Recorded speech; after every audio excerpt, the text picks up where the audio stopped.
ओम श्री परमात्मने नमः। ओम श्री परमात्मने नमः। अथ द्वादशोऽध्यायः। अथ द्वादशोऽध्यायः। अथ द्वादशोऽध्यायः। अथ द्वादशोऽध्यायः।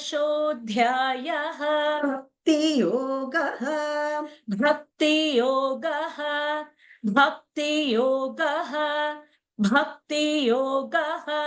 अर्जुन उवाच अर्जुन उवाच एवं सततयुक्ता ये एवं सततयुक्ताये एवं सततयुक्ताये एवं सततयुक्ताये भक्तास्त्वां पर्युपासते भक्तास्त्वां पर्युपासते भक्तास्त्वां पर्युपासते भक्तास्त्वां पर्युपासते एवं सततयुक्ता ये भक्तास्त्वां पर्युपासते एवं सततयुक्ताये भक्तास्त्वां पर्युपासते एवं सततयुक्ताये भक्तास्त्वां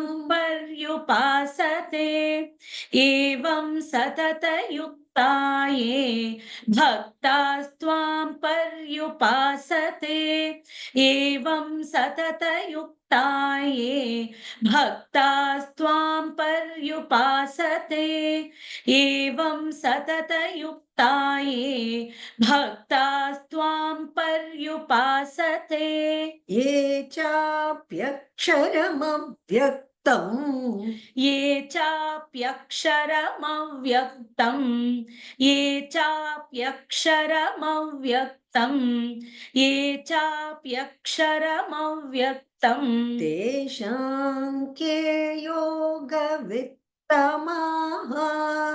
तेषां के योगवित्तमाः तेषां के योगवित्तमाः तेषां के योगवित्तमाः ये चाप्यक्षरमव्यक्तम् तेषां के योगवित्तमाः